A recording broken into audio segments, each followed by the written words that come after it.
सरकार मानती नहीं महंगाई है। वित्त मंत्री कहती है कि महंगाई है कहाँ, आपको क्यों लगता है महंगाई है। लेकिन फिर सरकारी कर्मचारियों का डीए क्यों बढ़ता है।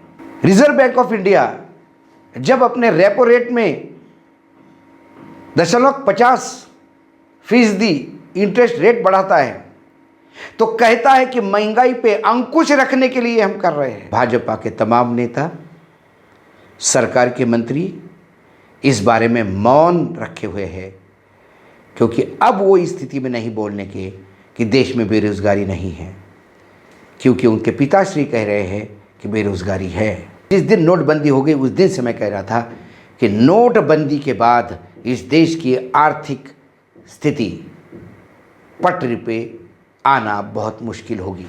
नमस्कार, स्वागत है आपका हिंद वॉइस में। लेकर आया हूं आपका अपना कार्यक्रम अशोक वानखेड़े बोलता है। अशोक वानखेड़े बोलता है तो फिर अशोक वानखेड़े तोलता है, और इस बार तुलेगी भारतीय जनता पार्टी।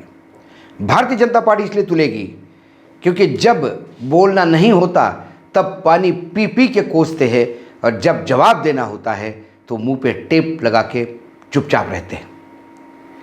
जब देश में महंगाई की मार बहुत तेजी से हो रही है, जानवरों के खाने से, चारे से लेके आदमी इंसान के खाने तक की चीजें महंगी हो गई है।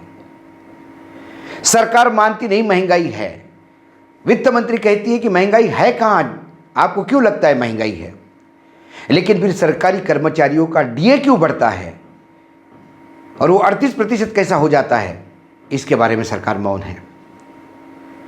रिजर्व बैंक ऑफ इंडिया जब अपने रेपो रेट में 0.50% इंटरेस्ट रेट बढ़ाता है तो कहता है कि महंगाई पे अंकुश रखने के लिए हम कर रहे हैं। लेकिन सरकार कहती है, भाजपा के नेता कहते हैं कि महंगाई नहीं बढ़ी है। दूसरी ओर जनता त्राही त्राही है।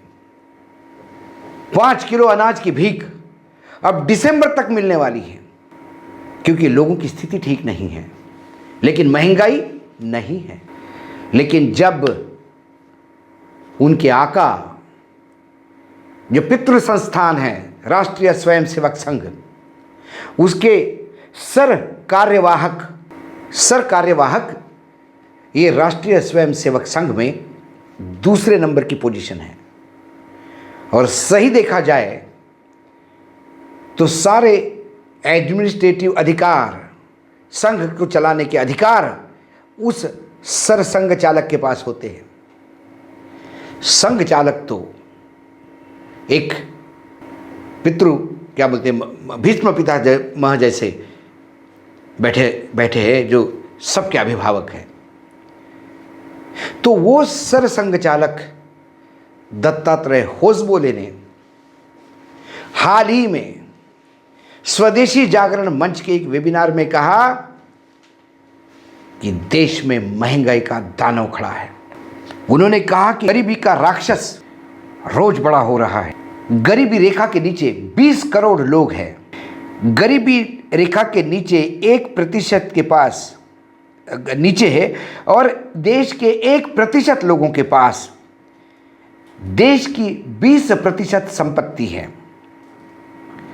बढ़ती बेरोजगारी, गरीबी और आय में असमानताएं ये देश के लिए सबसे बड़ी समस्या है।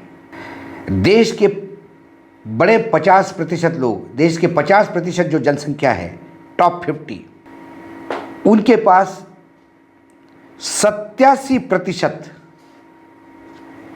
उनका इनकम 87% देश का, और जो नीचे 50% के लोग हैं उनका आय मात्र 13% है देश की आय की। ये विसंगति है। 4 करोड़ बेरोजगार हैं। ग्रामीण क्षेत्र में 2.2 करोड़ है, शहर में 2 करोड़ के आसपास है, और बेरोजगारी का दर 7% के ऊपर है। ये तमाम बातें कौन कह रहा है? सरसंघ चालक।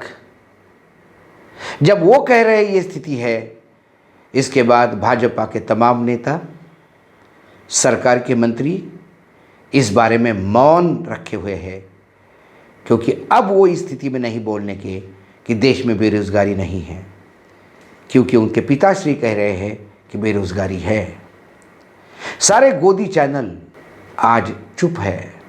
सरसंघ चालक के इस वक्तव्य पे कोई चर्चा करने को तैयार नहीं। अब मैं आपको थोड़ा गरीबी रेखा का मजाक बताता हूँ। एक दशक पहले 2011 में प्रोफेसर सुरेश तेंदुलकर की एक कमेटी बनी थी। उन्होंने जो कंजम्पशन मतलब जो उपभोग हम चीज़ों का करते हैं उस थ्योरी को लेते हुए गरीबी रेखा तय की थी कि शहर में जो रोज 29 रुपए से कम खर्चा करता है अपने पे और गांव में 22 रुपए से कम खर्चा करता है वह गरीबी रेखा के नीचे है। ऐसी गरीबी रेखाएं समय समय पर गरीबी रेखा तय होती आ रही है। लेकिन विडंबना देखिए, 1973 में 54.9% लोग गरीबी रेखा के नीचे थे देश में, 321.3 मिलियन पीपल। 2019 में यह आंकड़ा घट के 20.8% हो गया।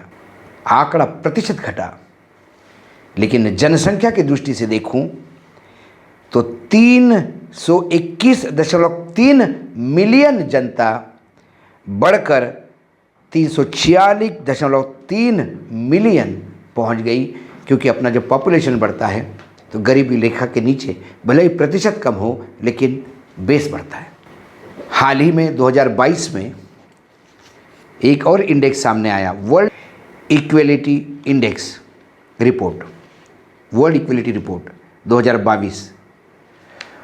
वो बताते हैं कि भारत में एवरेज इनकम 2 लाख रुपए है सालाना एवरेज आदमी का। टॉप 10 जो क्रीम टॉप 10 है अपने जनसंख्या के, उनका इनकम 22 टाइम ज़्यादा है आम आदमी से। आप समझ सकते हैं इक्वलिटी क्या है। ह्यूमन इंडेक्स जो है उसका देखा जाए तो 191 देश में हम 132 पे हैं, नीचे आ गए हैं। कोई ऐसा इंडेक्स नहीं जहां हम अच्छी स्थिति में हैं। और हम बार बार कह रहे हैं, और मैं आज भी कह रहा हूं, दावे के साथ कह रहा हूं, और जिस दिन नोटबंदी हो गई उस दिन से मैं कह रहा था कि नोटबंदी के बाद इस देश की आर्थिक स्थिति पटरी पे आना बहुत मुश्किल होगी। हमारे देश ने जब नोटबंदी की तब आदरणीय प्रधानमंत्री जी ने कहा था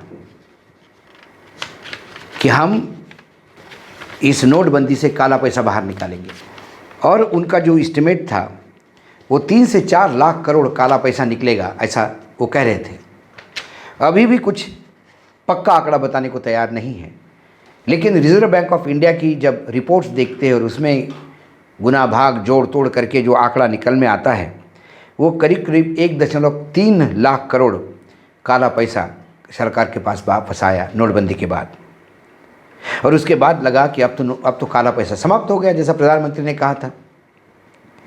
लेकिन नोटबंदी के समय उसके बाद 500 के और 2000 के जो नोट, 500 और 2000 के जो नोट नए छाप के बाहर आए मार्केट में, उनमें से सुनिए ध्यान से, उनमें से 9.21 लाख करोड़ हमारे पास ब्लैक मनी आया था, 1.3 करोड़। और ये जो नए नोट छपे उसमें से 9.21 लाख करोड़ के नोट सर्कुलेशन से गायब है। इसका मतलब ये ब्लैक मनी है, लोग दबा के बैठे हैं, अनअकाउंटेड है। ये 2016, 17 और 2021, 20 की 22 की जो एनुअल रिपोर्ट्स है उसके आकलन से मैं बता रहा हूँ आपको। 2016 से लेके अब तक 500 और 2000 के 6,849 करोड़ नोट छापे गए। उनमें से 1,680 करोड़ नोट गायब हैं। इनकी कीमत 9.21 लाख करोड़ है। कुछ लोग ये कहेंगे अंधभक्त, तो अरे नोट खराब भी तो होते हैं, फटे हुए नोट जला भी तो देते हैं, नष्ट भी तो होते हैं। तो ये जो 9.21 लाख करोड़ का आंकड़ा है भाइयों। इसमें फटे पुराने गले जलाए हुए नोट नहीं हैं, वो आंकड़ा आरबीआई के पास अलग है। तो सरकार क्या कर रही है जब इतने करोड़ 9.21 लाख करोड़ का ब्लैक मनी सिर्फ इन दो नोटों में 500 और 2000 के नोटों में घूम रहा है। आप समझ सकते हैं कि देश की आर्थिक स्थिति क्या है। ये जो तथाकथित ईमानदारी का ढोंग रचने वाले हमारे नेता, उनके नीचे, सिंहासन के नीचे कैसी बातें हो रही हैं। गरीब और गरीब हो रहा है, रईस और रईस हो रहा है।